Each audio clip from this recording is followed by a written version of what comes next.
Martes 22 de septiembre del año 2020. Vamos a tener un programa súper interesante, ¿no? Más tarde, como siempre, vamos a conversar con el escritor y analista Giovanni Galeas y también vamos a hacer un contacto telefónico con el vicepresidente de la República sobre distintos temas del país. Vamos a conversar con él. Siento como un ambiente, no sé si más distendido, pero más establecido que, bueno, esta es la democracia, este es lo que tenemos, este es el peso, este es el contrapeso. Hay una resolución de la Sala de lo Constitucional en torno a este tema del COVID. Hay una reacción del presidente y se lo deja a las aerolíneas. Las aerolíneas empiezan a exigirlo. Hay una reacción del fiscal. ¿Tú cómo ves todo este tema? Y ahí te dije, solo hemos ganado el Ejecutivo y van a haber muchos problemas, precisamente por el tema de la institucionalidad corrupta, ¿no? En manos de ellos, que quedó intacta, en manos de ellos, y los poderes fácticos y mediáticos, ya sabemos eso. Entonces sí se avisoraba un momento muy turbulento y sí sabíamos que el triunfo se cerraba el 3F, digo el 28F. Sí. Con mayoría municipal y legislativa. Bueno, entonces había una visión clara de que iba a ser bien problemático, más o menos lo que ha pasado, un poquito más, un poquito menos, pero estaba claro que esto iba a ser así. Y cuando se trata de gobierno más, porque es muy delicado para un gobernante soportar la calumnia, ¿no? Porque se tocan cosas de Estado. Entonces, hay que estar peleando, hay que estar desmintiendo, hay que estar diciendo, pero este es un juego que cuando se reitera cansa. Y todo lo que se menudea, todo lo que se hace frecuente, agarra un olor a vulgaridad. Es decir, hay un vulgareo ya con lo que se reitera, estar desmintiendo todos los días a vagos como esos de esos medios digitales o de los impresos, estar en cosas tan... Mira, ayer fue para mí así como ya el colmo de esa sensación, cuando vi lo de un señor en la frontera de Guatemala, va a TCS, lo entrevista, él da su testimonio, editan y ponen el audio, el reportaje de que el señor estaba diciendo que él entraba y salía y que a él no le pedían COVID y que él no presentaba COVID y que él no tenía prueba, no iba a hacer prueba ni nada. Entonces, cuando desmiente el gobierno, Nayib Bukele desmiente a TCS por esa mentira, él dice, ese audio es editado, ¿quieren ver el audio completo? ¿Qué es lo que dice este señor? Véanlo. Y pone el audio completo que tiene TCS. No es otro audio que él mandó a hacer, no, es el mismo. Y lo que el señor dice es que él está en Guatemala y que está hablando de la frontera de Guatemala, que él no ha entrado a El Salvador. Por lo tanto, no le han pedido la prueba y no tiene prueba porque no ha entrado ni va a entrar en estos días. Por ejemplo, estaba viendo una denuncia que se supone que iba a hacerse llegar a las Naciones Unidas, que lo firmaba el exmagistrado Rodolfo González, de un organismo que se acaba de crear, pero con toda la connotación del mundo, ¿no? Y uno puede inferir y lo recuerda fácilmente que Rodolfo González fue el exmagistrado de la Corte Suprema que lideró aquella resolución que sacó al CD del espectro político 3 años después que estaba ahí archivado. Entonces, digamos, probablemente coincide con lo que tú decís, ¿no? En el sentido de que uno esperaría una lucha frontal, ética, de conceptos, de ideas, y no, es una cosa bastante rastrera en muchos sentidos. En muchos sentidos. Entonces eso llega a aburrir, llega a cansar. Nayib Bukele como presidente tiene que dar respuesta y desgraciadamente le toca con ese tipo de adversarios. Entonces, el sentido común, antes era como el peligro estaba en las oscuranas del barrio, en las calles oscuras de la barriada. ¿No? Pero hubo un momento en que eso cambió. Y los líderes políticos y los altos empresarios hicieron un pacto con el crimen organizado. Y se volvieron ellos mismos criminales, cabezas de crimen organizado, la contraparte del crimen organizado. El crimen ya no estaba en la oscurana del barrio, sino en las casas presidenciales de América Latina y en las altas torres financieras. No. Entonces, ¿qué pasó? Que se instaló como sentido común lo contrario a la decencia, la corrupción. Entonces la corrupción ya no es noticia, ya no es noticia. Que un periodista mienta, pero con tal cinismo, ya no es noticia, no nos conmueve, porque se normalizó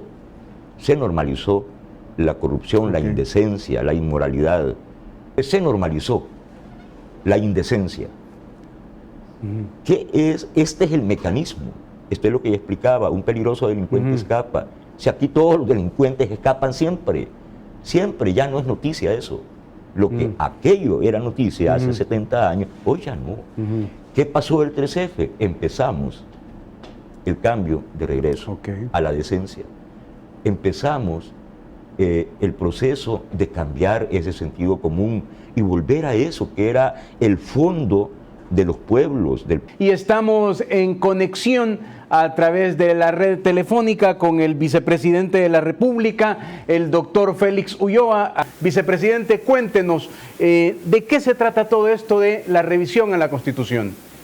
Bueno, como tú lo has mencionado, esta ha sido una batalla que hemos venido dando desde que éramos estudiantes, como lo ha mencionado el doctor Fabio Castillo, que es uno de los juristas que han aceptado integrar este equipo ad hoc, ya que en la madurez profesional tratamos de llevar el mensaje en 1992, cuando se estaba cerrando el periodo de la guerra y la negociación y abriendo la etapa de la posguerra.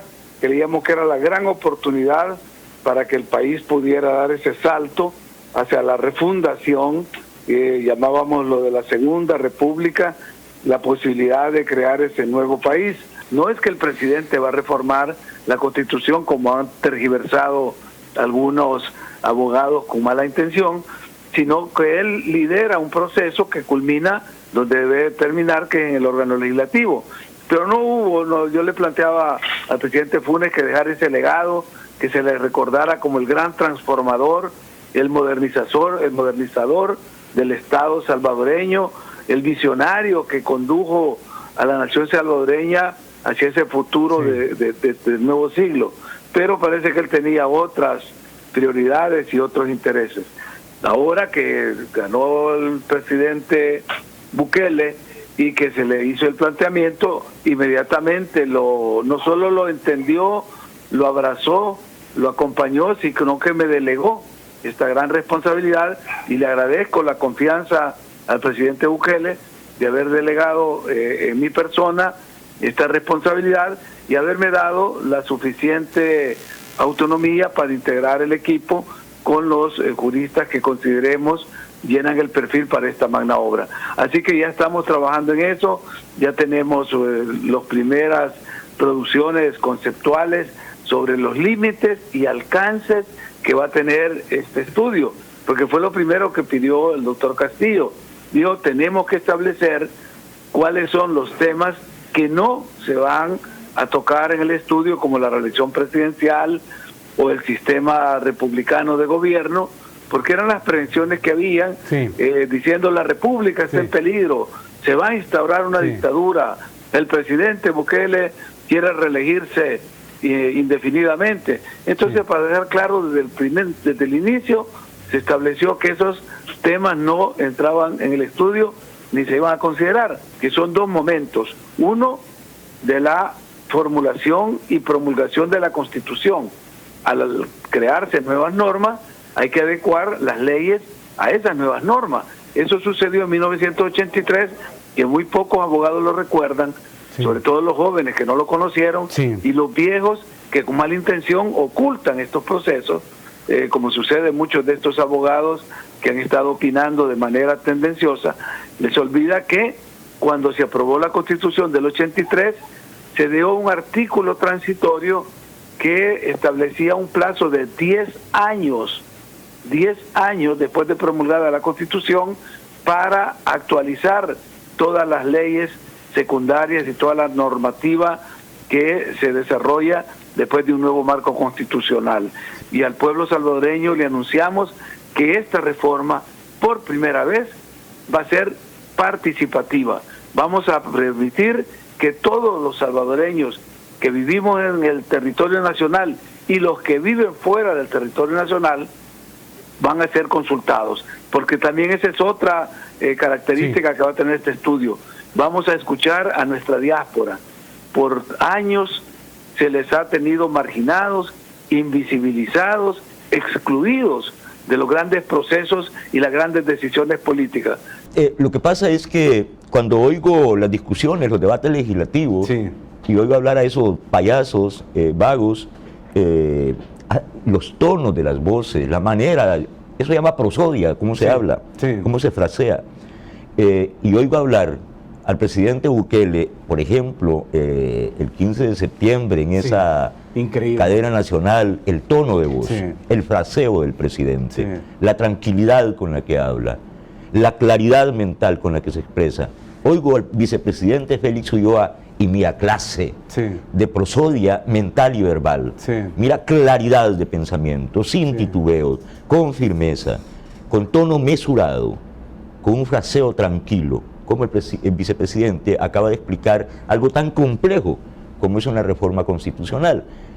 Me da la impresión a mí que el presidente de la República, con todo lo que está ocurriendo, con toda la intensidad política que viene, va a ponerse, que ya lo está haciendo, mucho más enfocado también en gobernar, en lo que le ofreció a los salvadoreños. Por ejemplo, encargarle el estudio de la revisión de la Constitución al doctor Félix Ulloa, los proyectos estratégicos que ya se impulsaron, seguir en contacto con los salvadoreños y dejar que la clase política tradicional siga con su discurso político, porque como que tendría ya casi la certeza que hagan lo que hagan, el salvadoreño está totalmente definido. Las cartas están echadas. Las cartas están echadas, ¿verdad?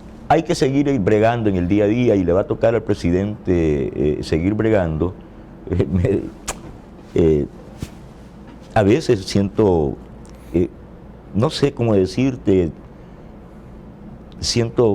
yo tengo mucha simpatía por el presidente Bukele, y a veces siento como compasión. Con nostalgia, ¿verdad? Así como compasión de, no se merece. Todo lo que le toca superar. No se merece, con su inteligencia, su sensibilidad, dedicarle tiempo. Le debe doler mucho al presidente Bukele tener que dedicarle tiempo a Beto Romero, por ejemplo, a contestarle a esa miseria de periodistas. Y creo que encontré la idea que te Tiene quería que decir. hacerlo. Y es como que todos esos pequeños sectores, elementos que hacen un ruido que puede ser ensordecedor, ya no es tan ensordecedor como antes. Esa sagacidad de reacción a tantos embates. Ajá. Bueno, entonces, temas de la constitucionalidad, por ejemplo. El presidente ahora, reconcentrado en el tema del relanzamiento del plan económico. Una vez habiendo asegurado el control de la delincuencia, una vez avanzado, como se ha avanzado tanto en el tema de control territorial, sin financiamiento, pero el éxito rotundo que ha tenido el presidente en eso, una vez garantizado eso, superada la pandemia, saliendo de la pandemia, quiero decir, el presidente está volviendo a lo que era su plan original. El plan de gobierno de Nayib Bukele no ha empezado, no ha comenzado. Las ideas del presidente Bukele, organizadamente, distribuidas en el tiempo, fueron abruptamente interrumpidas por el tema de la pandemia. Eso creó una pausa y él lo administró de manera, como ya sabemos, terminamos con la mejor red de hospitales, con el mejor hospital de América Latina en pandemia. Bueno, ahora que estamos ya prácticamente de salida del tema de la pandemia, Dios me oiga, ¿no? Yo creo, tengo casi certeza de que sí, estamos de salida. Bueno, ahora comienza el presidente a retomar su plan. Y ahora lo que viene, ya medio esbozó, ¿no? Y tiene otros proyectos, megaproyectos, prácticamente ya amarrados. Él por prudencia,